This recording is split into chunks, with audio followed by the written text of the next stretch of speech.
Juan 9:6 es el primero. Les voy a dar dos y después les voy a tratar de trasladar lo que Dios ha puesto para nosotros aquí en la congregación y para nosotros mismos. Okay. Juan 9:6 dice, fíjense pues el Señor Jesús, ¿verdad? Dicho esto, escupió en tierra e hizo lodo con la saliva y untó con el lodo los ojos del ciego. O sea que escupió al suelo, hizo lodo, hizo una pastita, se la puso en los ojos al ciego. El ciego no podía ver, iba a decir, pero eso es obvio. El ciego es un ciego que anhela ver y que sabe que el Señor Jesús puede hacerlo por él, que el Señor Jesús puede hacer lo imposible por él. ¿Quiénes saben que Dios puede hacer lo imposible? Okay. Dios puede hacer lo imposible. Lo que para nosotros es imposible, para Dios es posible. Voy a repetir eso. Lo que para nosotros no es posible, es imposible, para Dios todo es posible. Para Dios todo es posible. Lo voy a decir otra vez. Para Dios todo es posible. Ahora miren ustedes. Bueno, solo les digo aquí en el verso 7. Y le dijo, ve a lavarte en el estanque de Siloé, que traducido es enviado. Fue entonces, se lavó y regresó viendo. Bueno, ese es un evento. Les voy a dar otro. Marcos 7:32. Y le trajeron un sordo y tartamudo y le rogaron que le pusiera la mano encima. ¿Por qué le pidieron que pusiera la mano encima? Bueno, porque en todo el contexto vemos que la Biblia dice que imponiendo las manos van a suceder milagros. ¿Ok? Es más adelante dice que si nosotros creemos, vamos a poner las manos sobre los enfermos y estos van a sanar. Sí sabemos eso, ¿verdad? Ok. Sí sabemos que cuando alguien está tosiendo en la casa le podemos poner la mano en la boca para que no tosa. Ok. Entonces fíjense pues, le traen al sordo y tartamudo, le rogaban que pusieran las manos. O sea que la gente espera una forma en que Jesús va a actuar. Tienen una expectativa. Y saben por el contexto que el Señor sana imponiendo manos. Es como aquel, déjenme que les explique algo más sobre esto. Es como aquel hombre en el Antiguo Testamento que se llama Naamán, que tenía lepra, y entonces una sierva de Naamán le dijo, yo conozco un profeta que te puede sanar.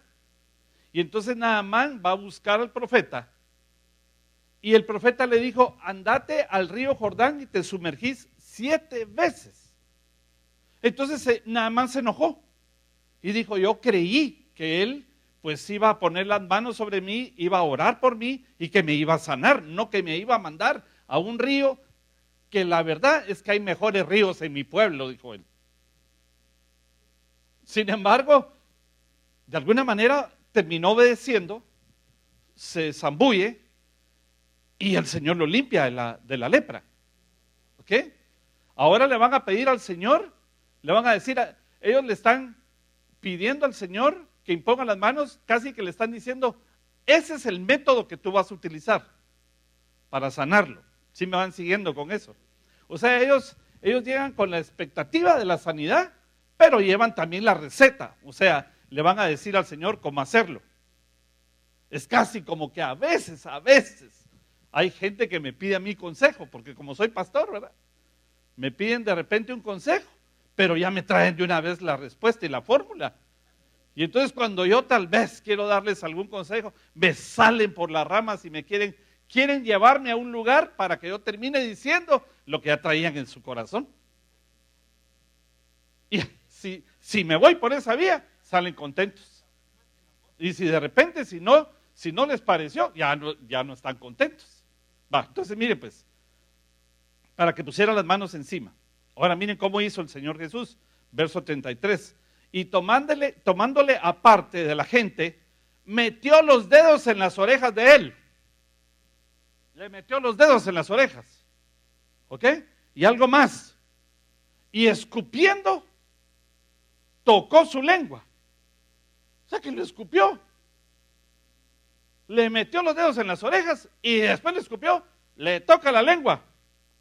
Y levantando los ojos al cielo, gimió y le dijo, Efrata, es decir, sea abierto. Y al momento fueron abiertos sus oídos y se desató la ligadura de su lengua y hablaba bien.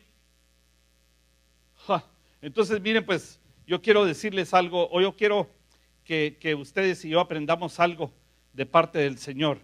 El Señor no solo quiere que nosotros hagamos cosas inusuales para poder cambiar el mundo.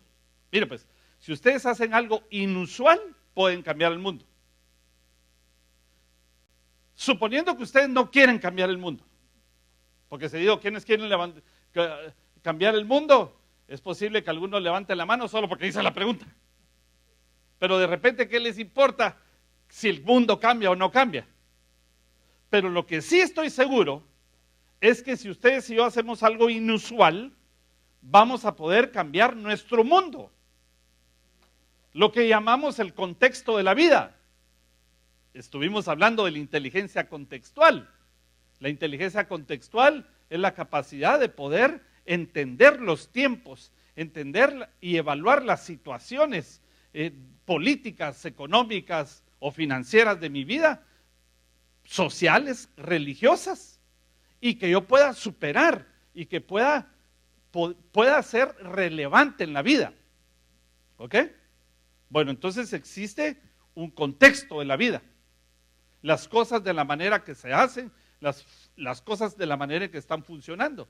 ¿Y cómo está funcionando tu mundo? ¿Cuál es el contexto de tu vida? ¿Cuál es el contexto alrededor tuyo religioso o espiritual? ¿Cuál ha sido el contexto? Fíjense, para muchos el contexto fue desde que nacieron en un hogar cristiano, a los niños los presentaron, después crecieron, aceptaron a Jesús y empezaron a crecer y leían la Biblia y cantaban, iban a la iglesia. Para otros, su contexto no fue ese. Tal vez estuvieron en otra religión o su contexto fue no hay religión, no hay vida espiritual y a sacar la vida como se pudo. Su contexto tal vez fue de escasez y su contexto actual no lo es. Entonces hay un contexto del pasado en tu vida. ¿Sí? Hay un contexto de tu pasado. ¿Cómo era como tú vivías cuando eras un niño, cuando eras joven? ¿Cuál es el contexto del presente? ¿Cómo estás viviendo ahora? Porque ya sé que no nos interesa ahorita muchito todo el mundo, pero nos interesa nuestro mundo, nuestro contexto. ¿Cómo está viviendo tu hogar? ¿Qué está pasando en tu casa? Ese es el contexto que estás viviendo ahorita. Pero viene en el futuro un contexto diferente o igual. Es decir, que hay un contexto de tu pasado, un contexto de tu presente y vendrá un contexto para tu futuro. Ahora, si en el contexto del presente tú sigues haciendo lo mismo, vas a provocar que el contexto de tu futuro sea igual, solamente que con unos años más de vida. ¿Ok? Un poquito más viejito. Un poquito nada más. Entonces, contexto del pasado, contexto del presente, contexto del futuro. Y a veces yo pues proyecto un contexto para mi futuro. Digo, deberíamos todos de proyectar un contexto para el futuro. ¿Cómo quiero terminar mis días, pues? ¿O cómo quiero yo que sean los próximos 10 años? Díganme que sí han pensado en eso. Yo sí pienso en eso. Cada 10 años, es que ya te dije que después de la edad que yo tengo, ya uno piensa de 10 en 10. Pero digamos que los que están aquí que tienen 40 años o más, ya piensan de 10 en 10. ¿Qué pasó en tus 20? ¿Qué pasó en tus 30? ¿Y cómo vas con tus 40? Yo ya me estoy corriendo para el tercer cuartil de mi vida. Ya la campana esa ya me está empujando para allá. Y estoy pensando, ¿qué pasó en mis últimos 10 años? ¿Y cómo quiero yo que sea el contexto en los próximos 10 años? Porque la vida se va muy rápido, hermanos. Se va muy rápido. Pero para que mi contexto del futuro, esta es parte de la inteligencia contextual, para que el contexto de mi futuro sea como yo quiero en la proyección que tengo, porque ustedes sí saben qué es proyectar, ¿verdad? Pensar para adelante. Y porque todos tenemos la capacidad de pensar para atrás y para adelante. Todos tenemos recuerdos, todos tenemos escenarios para el futuro. El futuro es incierto, a no ser de que tú le pongas fe. Entonces, con mi proyección hacia el futuro, al contexto del futuro, yo tengo que usar ingredientes de fe. Dígame que sí me van siguiendo. Un contexto, un ingrediente de fe es que yo para mi futuro profetice. Profetizar quiere decir llamar a la verdad o llamar a lo que yo proyecto a que se haga una verdad. Por ejemplo, yo puedo profetizar sobre mis hijos y decirles, tú vas a hacer, y empiezo a describir lo que yo pienso que debería de ser. Vas a ser una persona exitosa, vas a ser un hombre siempre temeroso de Dios, o vas a ser un siervo de Dios. Pero yo puedo profetizarle. Es un ingrediente de fe que estoy poniendo al contexto del futuro. Yo puedo profetizarle. Fíjese, eso es lo bueno de los que creemos en el poder del Espíritu, ¿verdad? Dígame que sí creen en el poder del Espíritu. Cuando uno cree en el poder del Espíritu, cree en los dones del Espíritu. Y uno de los dones del Espíritu es la capacidad de tener fe para cambiar la situación de la vida. Y entonces, para que yo cambie la dirección de mi vida, yo necesito hacer algo inusual. Inusual. Las personas que en el contexto actual pudieron ver cómo se estaba desarrollando la vida y se anticiparon e hicieron algo inusual, pudieron cambiar el rumbo. Yo no quiero hablar de la gente tan famosa, pero por ejemplo, en el 2004, cuando apareció este señor que fundó Facebook, cambió el contexto de la vida y de la relación social. La gente empezó a encontrar a sus parientes. La gente se pudo comunicar con sus parientes en otro país. La gente hasta se comunicó con sus compañeritos de la primaria o de la secundaria o del barrio. Otros cometieron el error de ir a buscar a sus exnovios. O a buscar a alguien que ni conoce para empezar a platicar y se metió en problemas. Pero ese es otro asunto. Ese es otro asunto. Entonces, para que yo cambie el contexto de mi futuro, yo necesito hacer algo inusual. O si no, yo voy a terminar haciendo lo mismo en los próximos 10 años. ¿Qué es algo inusual? Algo diferente a la forma en que yo vengo haciendo las cosas. Entonces, era usual que la gente le trajera a sus enfermos a Jesús y que él pusiera las manos sobre los enfermos, o decirle a alguien como aquella mujer que le tocó el borde del manto y decirle, tu fe te sanó. ¿Ok? Tu fe te sanó. Tu fe te sanó. Eso dentro del contexto es algo usual. Es algo normal, algo que se convirtió en una norma. ¿Sí me van siguiendo, hermanos? Ok, pero ahora le traen a uno y le dijeron, pongan las manos ahí. ¿Por qué? Porque así es como se debe sanar. Pongan las manos. Y ven el Señor y lo que hace es meterle los dedos en el oído y escupir y tocarle la lengua. Bueno, ¿han visto aquellos videos en la televisión cuando dicen, esto no debe usted hacerlo en casa? No, que sus hijos no hagan esto. O sea, ustedes no se van a ir de aquí buscando a quién le mete los dedos en el oído y a ver a quién escupen para que se sane, ¿ok? Porque la gente de los eventos que Jesús hizo, de repente agarra la doctrina y dice, así es. Y el tema es, lo que tenemos que aprender no es qué exactamente hizo, sino por qué lo hizo y cuál es el contexto por lo cual lo hizo. El punto aquí es que él hizo algo inusual. y pasó a ser relevante. Tú tienes que hacer algo inusual para que provoques algo relevante, para que tu mundo alrededor cambie.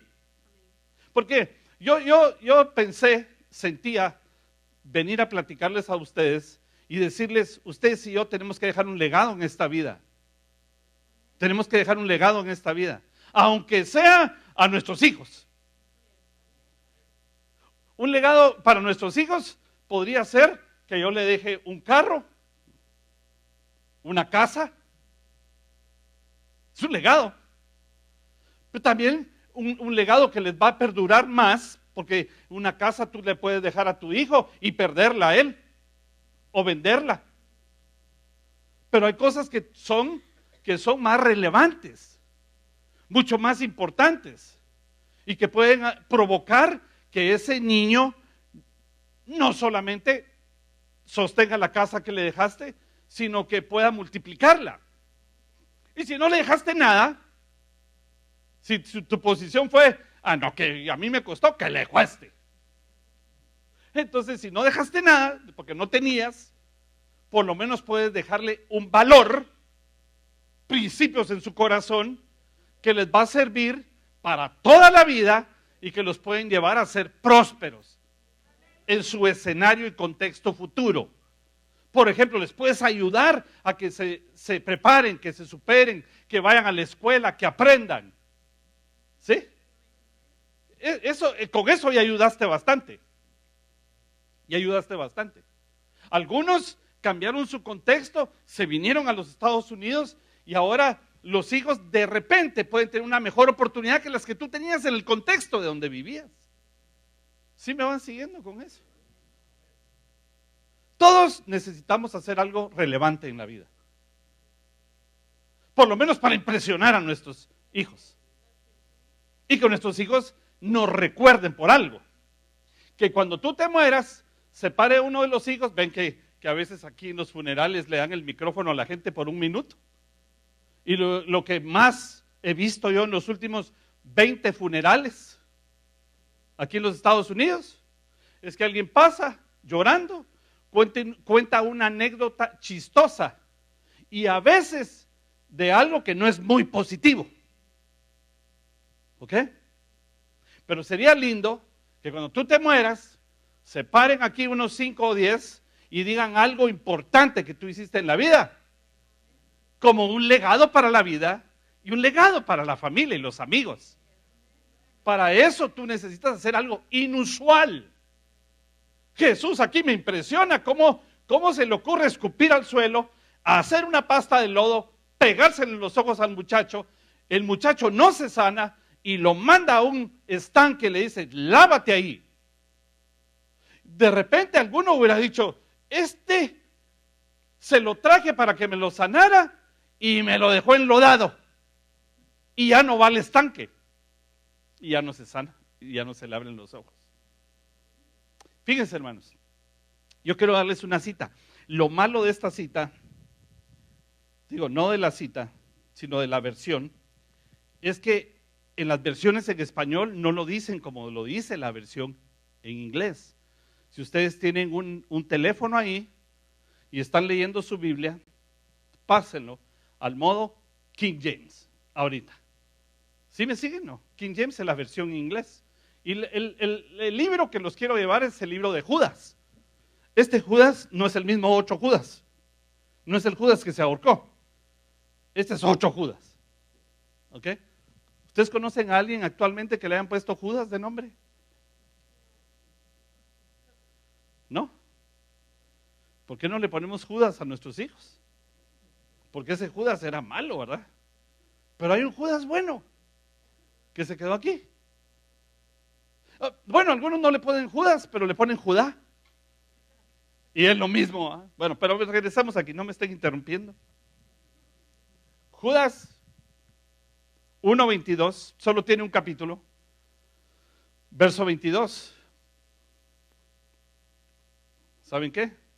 Si lo tienen en español, ¿me lo puede dar alguien a mí? Bueno, lo que están hablando es de cómo rescatar a la gente.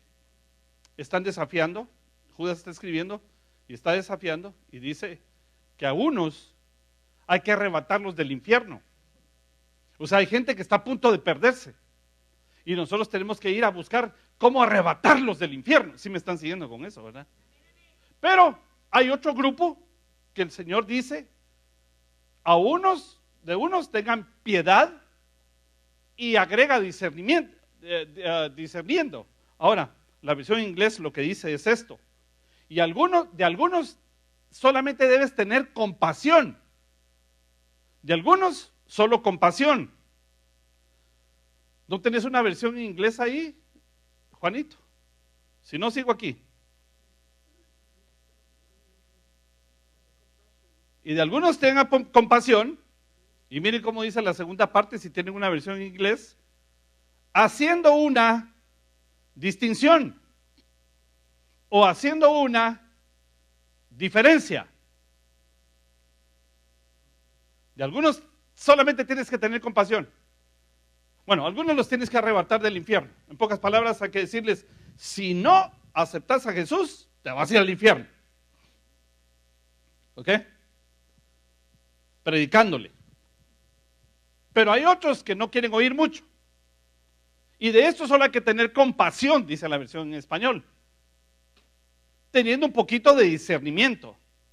Pero la versión en inglés lo que está diciendo es, de otros tú debes tener compasión haciendo algo diferente. Haciendo algo inusual. En la vida tú tienes que buscar hacer algo inusual. Si tu hogar, si tu matrimonio entró en ese proceso de rutina, de donde de repente ya sabes lo que va a pasar cuando te levantas y ya sabes lo que va a pasar cuando te acuestas.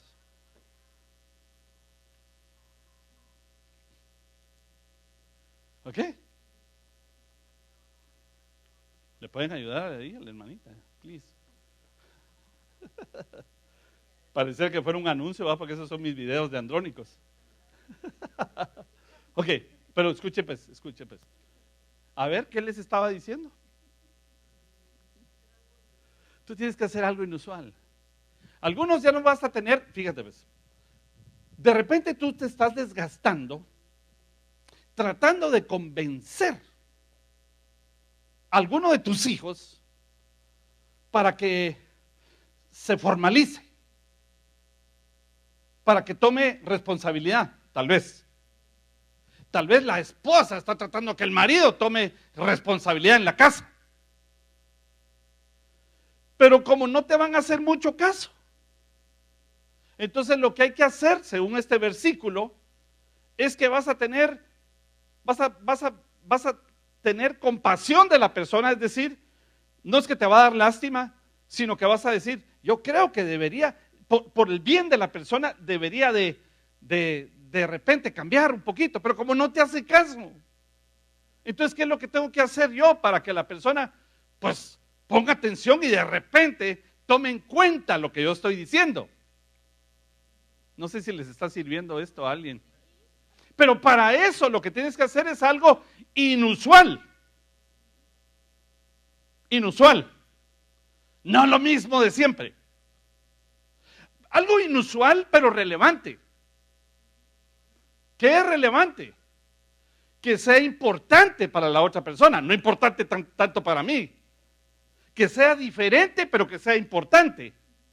Porque de repente yo quiero quedar bien, ya les he contado 1000 veces que de repente yo no quedo bien si le llevo flores a mi esposa. Aquí hay una señora que siempre trae flores y digo yo, qué lindas las flores. Y de repente me trae un racimo y un cuento de flores y me dice, lléveselo a su esposa. Yo no quería darle explicaciones. Yo decía, no, déjalas ahí pues. Y de repente las dejaba ahí y había que tirarlas al otro día. Y la razón por la que yo no quedo bien con mi esposa con flores es porque ella tuvo una floristería. Y entonces lo único que hacía yo era recordarle el mucho trabajo.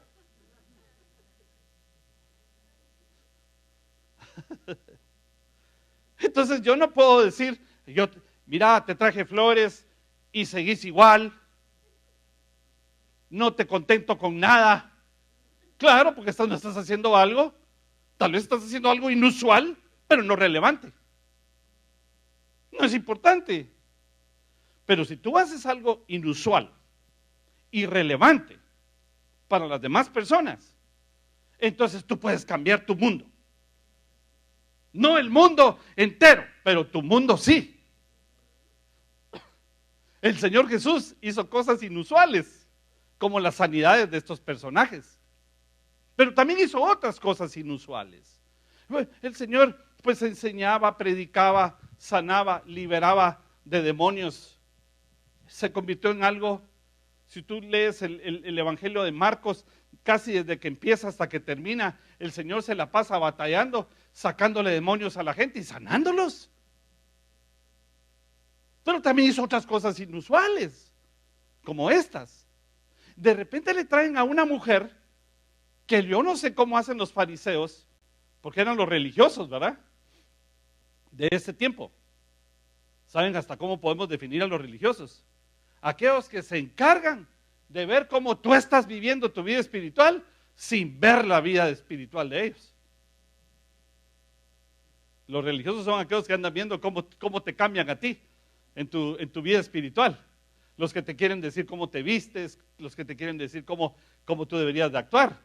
Son los religiosos de ese tiempo. Y esos religiosos le encontraron a una mujer en el acto del adulterio. ¿Cómo le encontraron? Primero, ¿qué andaban buscando? Y segundo, un poquito metiches.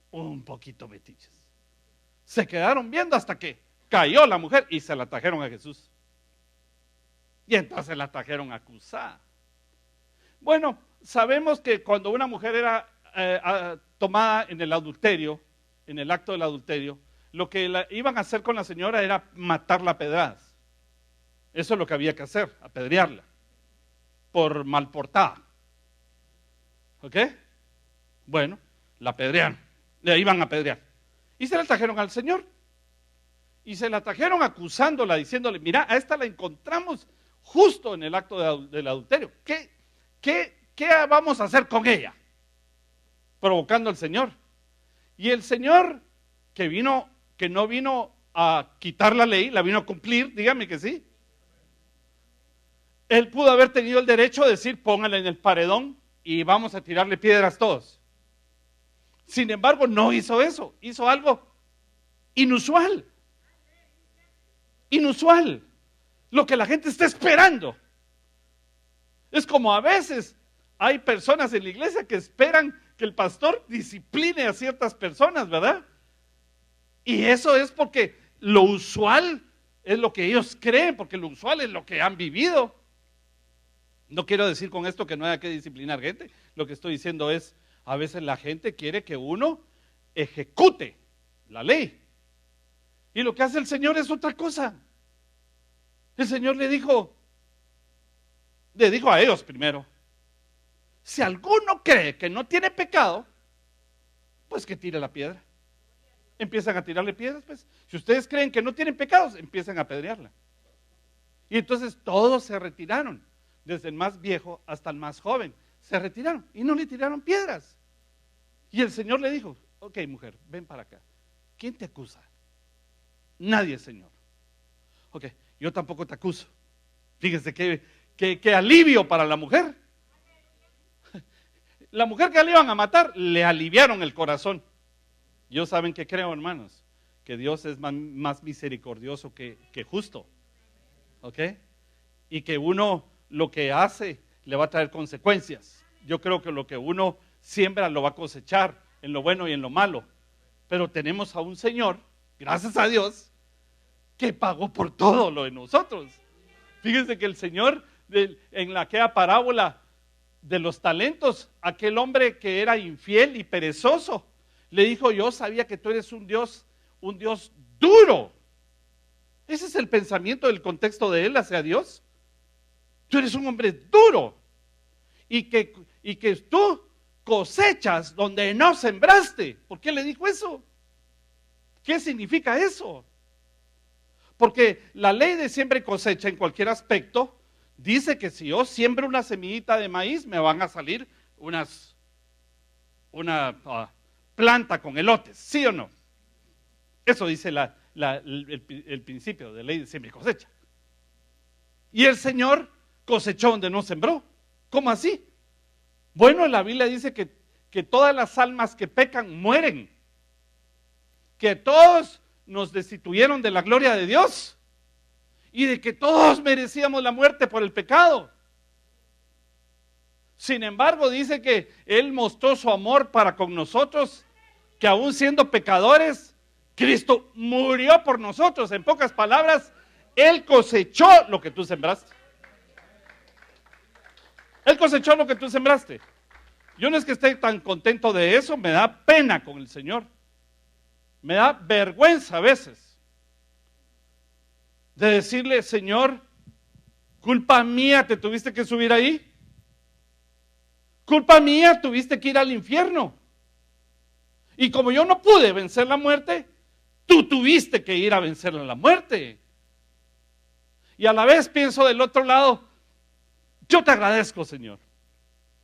Porque si tú no haces eso, mis pecados me hubieran llevado a mí al infierno. Me hubiera perdido. Y si tú no me mandas al Espíritu Santo, mi vida no se empieza a enderezar. Dije se empieza a enderezar, porque no todos estamos ya enderezados totalmente. Pero el Espíritu de Dios nos lleva por el camino recto para ayudarnos. Es el Paracletos, es la ayuda para mantenernos firmes y tengamos un mejor destino. Bendito sea su nombre, fíjense. Porque antes el Espíritu de Dios venía, se ponía sobre la cabeza del profeta, el profeta profetizaba y era la gloria de Dios. Pero ahora el Señor se le ocurrió, les dijo, les conviene que yo me vaya, porque si yo me voy, les mando la promesa de mi Padre al Espíritu de Dios. El que se va a meter adentro de ustedes, no solo va a venir y se va, viene y se va, no, se va a meter y se va a quedar ahí. Bendito sea su nombre. Algo inusual, algo inusual. Por 4000 años eso no pasaba y de repente, desde hace 2000 años, eso sigue pasando.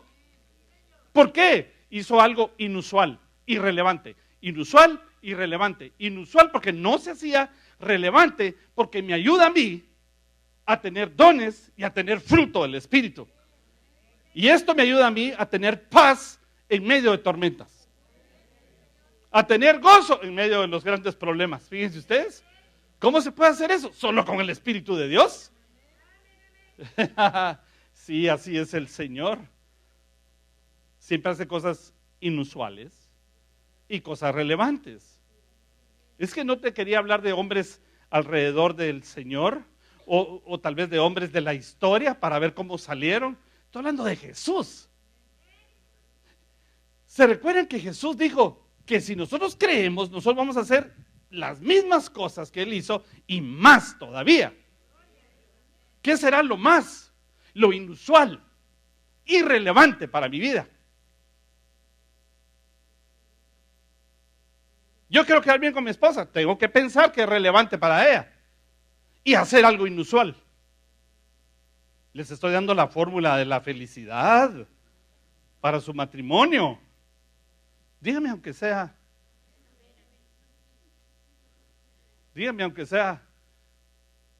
le voy a pasar este mensaje a mi hermano. ¿Quiénes quieren ser felices en esta vida? Y cambiar el mundo, tu mundo. Qué bueno, qué bueno. Eso era usual que los sacerdotes trajeran un corderito y hacer el sacrificio. En realidad los sacrificios se hacían uno en la mañana, uno en la tarde. ¿Para qué? Para ir a agradar a Dios. ¿Sí o no? Entonces, así era antes. Era como para agradar a Dios, para tener a Dios contento y para que yo pues tenga mis cargos de conciencia ya sea libre yo de mi cargo de conciencia. Voy a la iglesia todos los domingos. Dígame aunque sea amén, por los domingos. Voy a ir a la iglesia, voy a orar un rato. Le voy a pedir perdón al Señor. Voy a leer mi Biblia de vez en cuando. ¿Ok? Bueno, ahora en el Antiguo Testamento aparece un hombre que se llama Salomón, que no es sacerdote, es un rey. Y déjenme que les lea lo que hizo este hombre relevante, hermanos. ¿Quiénes saben que Salomón es el hombre más sabio que ha existido después de Jesús? Muy sabio. Escribió el libro de los Proverbios. Solo con el libro de los Proverbios tú te puedes hacer millonario si haces caso. Mejor que cualquier libro de cómo hacerse millonario. En 10 pasos. Aquí en 31 versículos Dios te puede sacar y hacerte una persona próspera. Ok, por la sabiduría que nos enseña. Él escribió también el libro de Eclesiastés. Y es el hombre aquel al que el Señor se le apareció en sueños y le dijo, ¿qué quieres que te dé? Imagínense que Dios te pregunte eso. Si hasta películas hacen de la lámpara maravillosa o la lámpara de Aladino, donde se aparece el genio y le pregunta, ¿cuántos? ¿Qué? 3 deseos te voy a conceder. Así se le apareció el Señor a Salomón en sueños y le dijo, ¿qué quieres que haga por ti?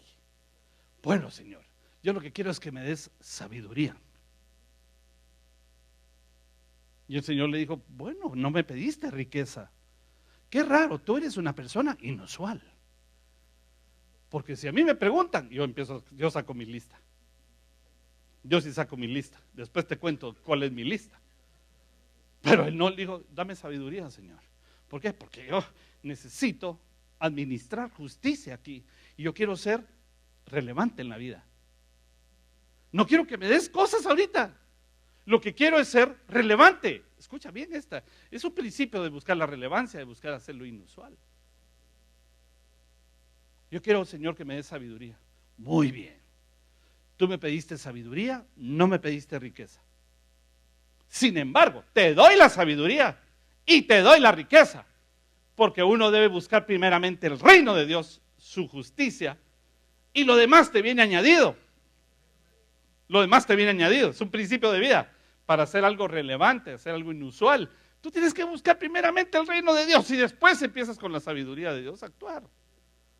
Bueno, se volvió tan relevante este tipo, hermanos, que su papá, que fue el que fundó Jerusalén, fue el que se peleaba con los enemigos, los filisteos, hasta con Saúl. Era un guerrero que le dijo al Señor, yo te voy a hacer un templo. Y el Señor le dijo, no me puedes hacer templo, hay demasiada sangre en tus manos. Pero le dijo, ¿tú quieres hacerme el templo? Tú me quieres hacer una casa a mí, porque él decía, ¿dónde ponemos el arca del pacto? Necesito una casa. Y el Señor le dijo, tú necesitas una casa.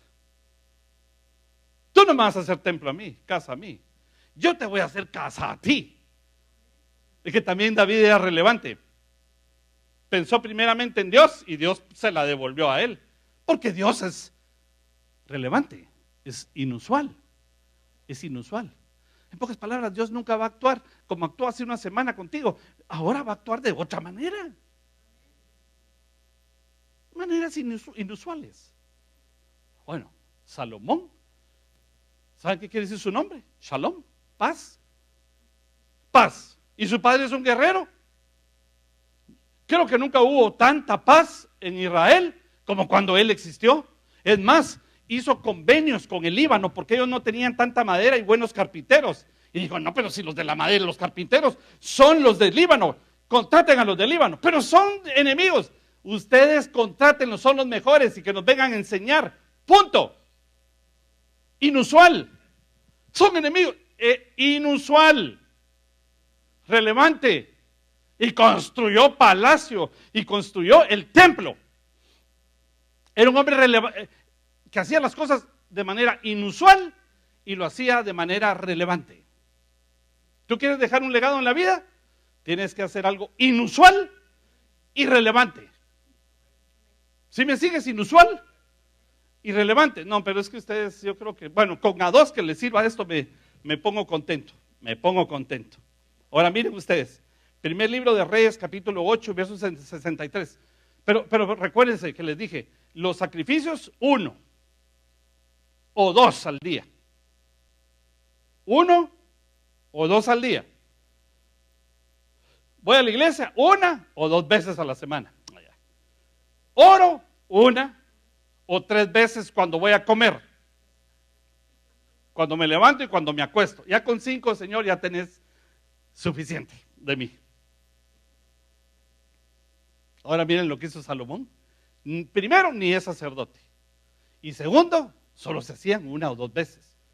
Un animalito, un corderito. Y miren lo que hace este señor. Ofreció Salomón sacrificios de paz, los cuales ofreció a Jehová 22,000 bueyes. Con 22,000 bueyes yo pongo una carnicería.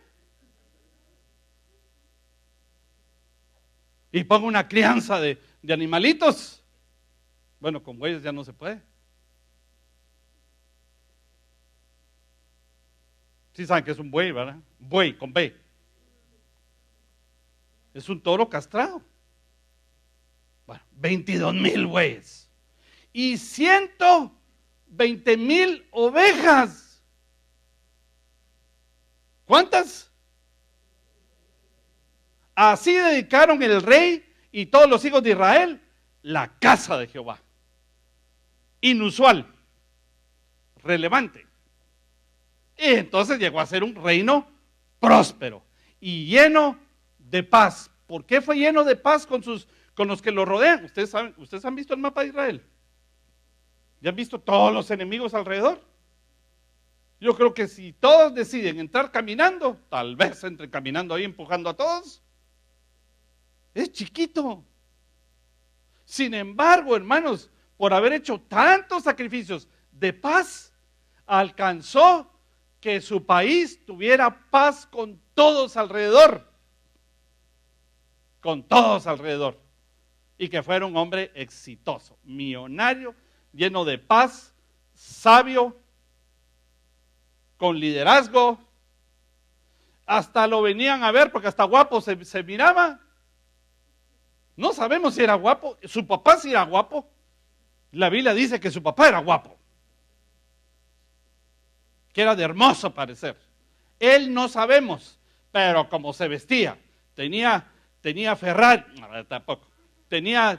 Eso le aumentaba la atractividad a él, fíjense. Y hasta lo venían a ver. Una mujer que era reina de un lugar que no eran amigos, subió para verlo. Y cuando subió para verlo, digo, pero se quedaron cortos con todo lo que me dijeron. Es más, hasta los siervos los miraba iguales porque todos, ya tenía una moda el hombre. Salomón fue grande, hermanos, porque hizo cosas inusuales y cosas relevantes. ¿Sí? Bueno, entonces, quiero terminar con esto. Cuando tú decides hacer algo inusual y relevante, Dios va a hacer algo sobrenatural. Si tú decides hacer algo inusual y relevante, Dios va a poner la parte sobrenatural. O sea que van a haber milagros si tú decides hacerlo inusual. Mete los dedos en el oído, inusual. Escupe y mete el dedo en la boca, inusual. Y el milagro vino. Algo inusual. ¿Tú quieres quedar bien con tu esposita? No. Solo un hermano quiere quedar bien con la esposita. Los demás tal vez digan que quede bien conmigo ella, si es la que tiene que ponerse a cuentas. Si te quieres quedar bien con tu esposita, ok, me cambio de iglesia yo.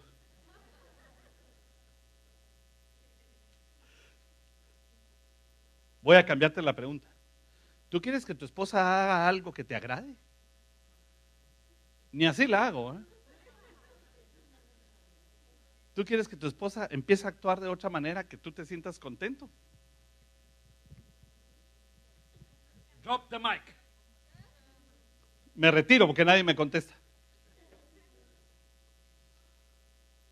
No, tal vez ustedes me están viendo así como, ya de sí, ¿cómo? Eres tú el que tiene que empezar a hacer cosas inusuales. Tal vez te puedes levantar un día ahí y le haces su desayuno, aunque los primeros días te digan, así no me gustan a mí los huevos, todos quemados. Tal vez le puedes hacer su desayuno y se lo puedes llevar. ¿Qué dicen mis machos?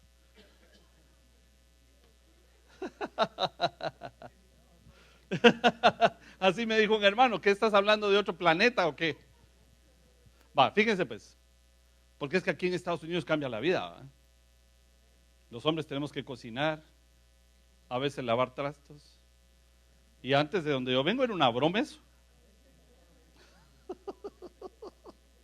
Eso era una broma ya de donde yo vengo. Te pusieron a lavar los trastos, ¿verdad? No, ahora es todos los días. No es mi caso, pues, pero no es mi caso, ¿qué van a pensar la señora? Después voy a tener problemas que me van a poner a hacerlo todos los días, a mí también.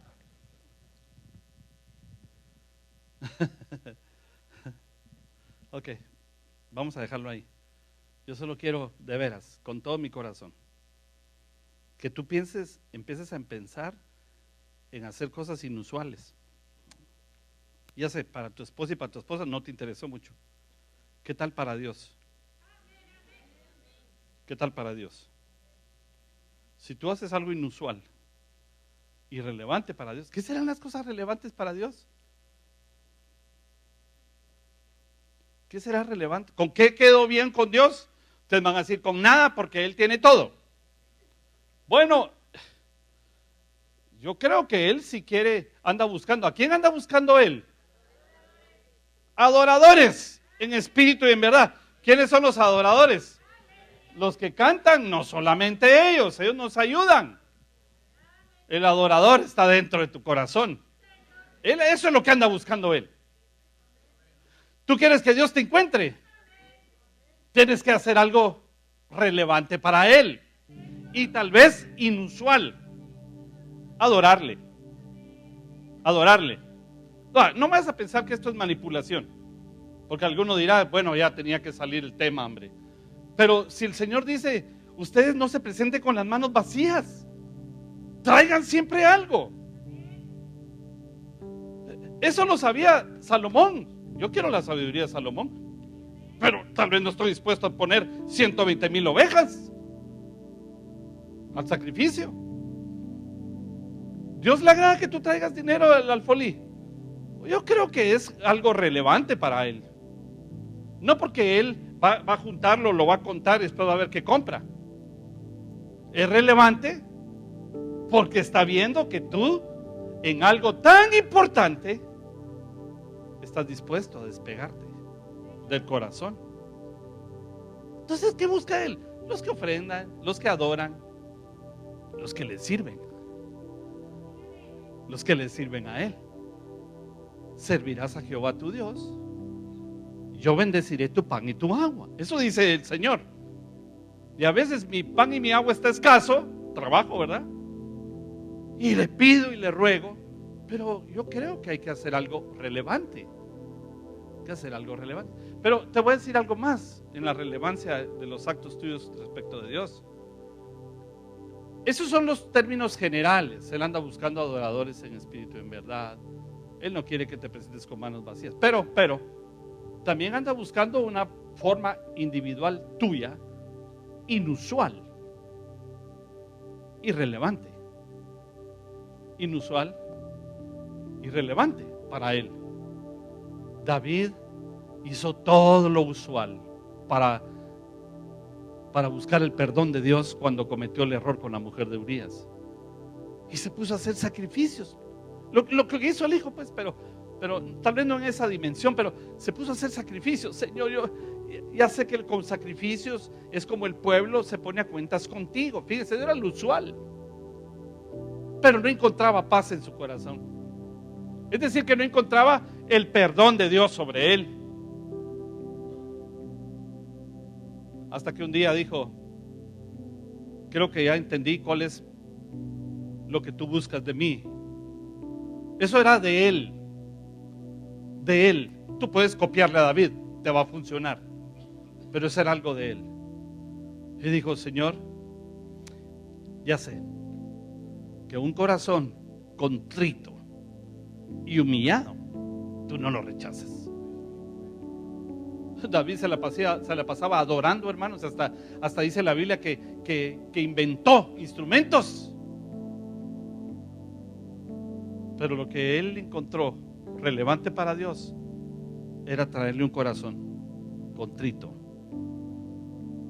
despedazado y humillado. Y le dijo: tú no me vas a rechazar eso.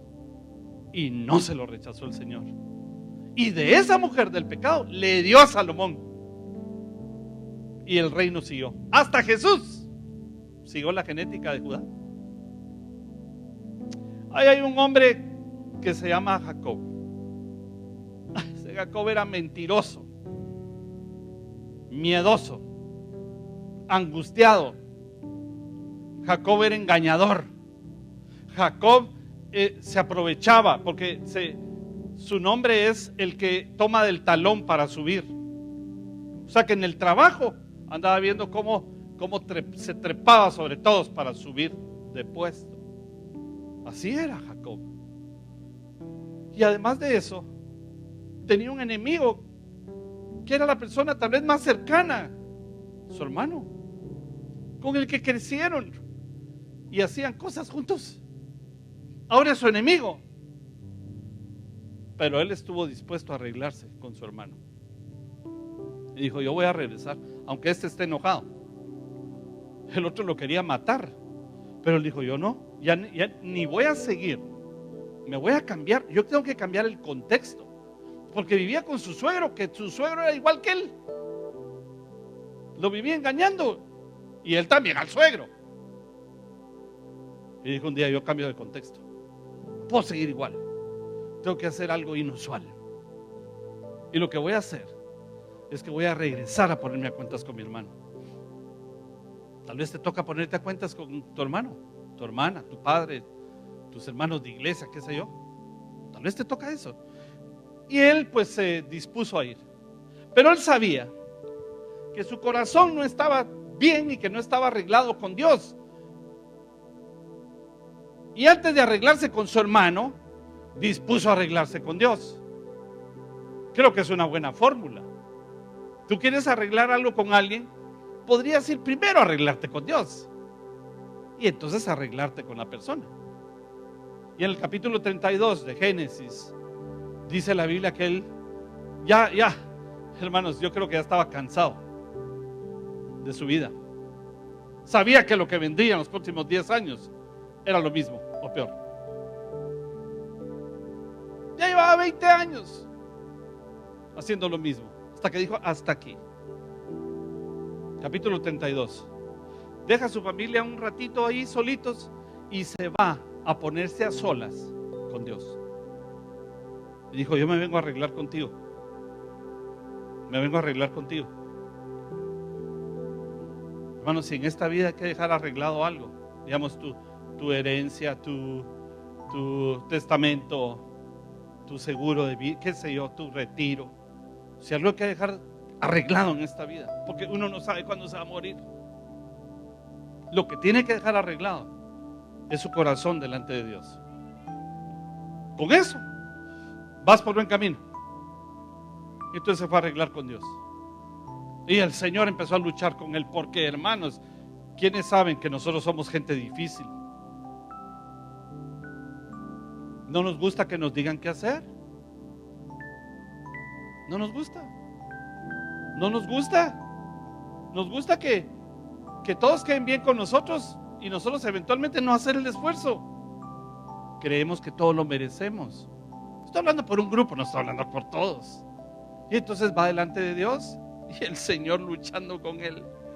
Él quiere cambiar, pero no puede. Tiene que luchar con Dios. Y de repente Dios le dijo, porque es Dios, no es un ángel. La Biblia dice que vio a Dios cara a cara. Le dijo: Señor, yo no salgo de aquí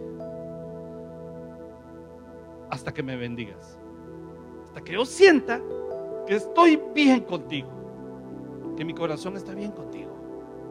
no salgo de aquí y no te suelto. Y el Señor le tocó la coyuntura. El hombre no volvió a caminar nunca igual. Cuando tú arreglas tu corazón con Dios, tu caminar nunca va a volver a ser igual. Nunca, nunca en la vida, nunca en la vida. Va a cambiar tu vida.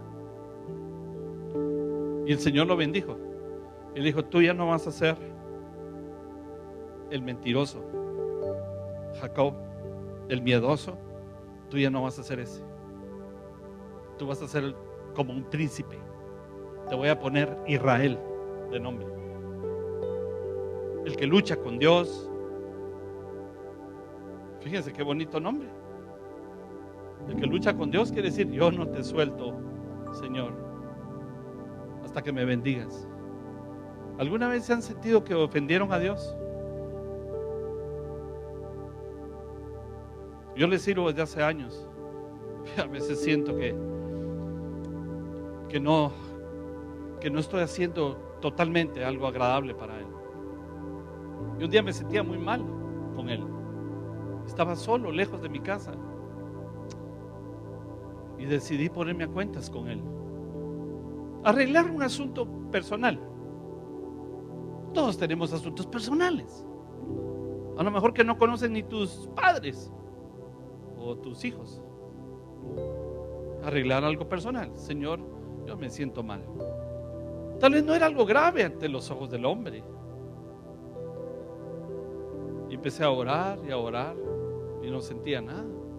Bueno, sentía, está bien, la presencia, la palabra.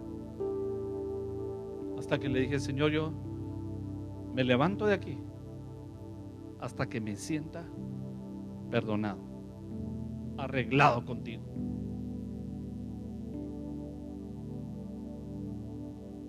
Y Dios, como lo hizo con Jacob, como lo hizo con David, como lo hizo con otros hombres, descendió su presencia. Y entonces el perdón cayó sobre mi corazón. Cuando esas cosas pasan, cuando tú te arreglas con Dios, ya hasta los problemas ya los ves así como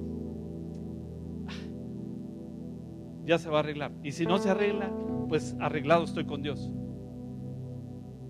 Tu corazón empieza a recibir una paz que sobrepasa el entendimiento, dice la Biblia, y que guarda tu corazón, tus pensamientos en Cristo Jesús. Vamos a hacer algo relevante, vamos a hacer cosas inusuales y vamos a cambiar el contexto de la vida para tus próximos 10 años. Vas a dejar un legado en esta vida.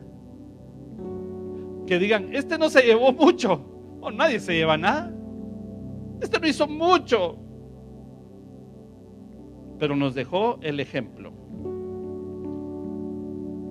Tal vez fíjate, tú les puedes dejar el legado a tus hijos de predicarles de Jesús y que los dejes encaminados. Cuando te mueras, ahí van caminando, ya saben el camino, ya saben quién es el camino.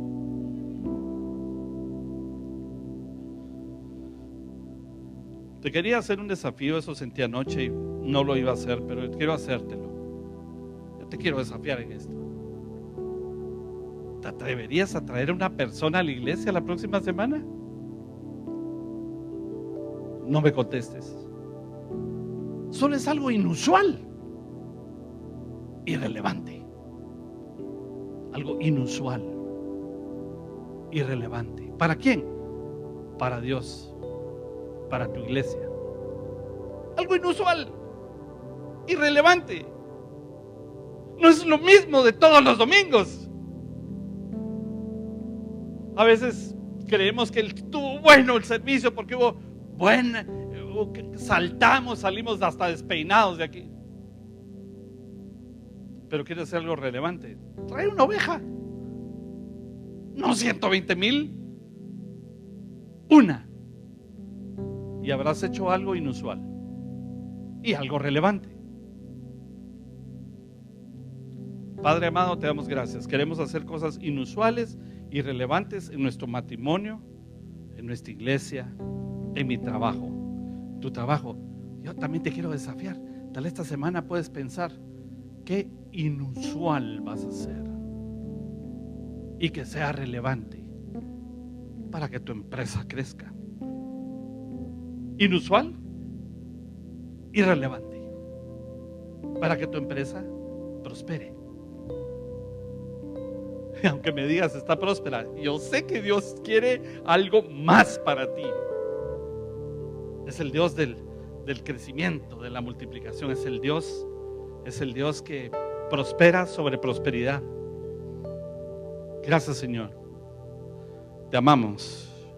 Nuestro corazón es tuyo. ¿Quieres ponerte de pie? ¿Sabes qué? Vamos a confirmar, vamos a renovar nuestro pacto con Él. Solo vamos a decirle: Señor Jesús, perdona nuestros pecados. Perdónanos la indiferencia. Perdónanos, Señor, que no hemos hecho algo relevante para ti, que no hemos hecho cosas inusuales para ti. Perdónanos. Pero, Señor, al final del día, yo reconozco que tú eres el Señor. Y eso nadie me lo quita, Señor. Nadie.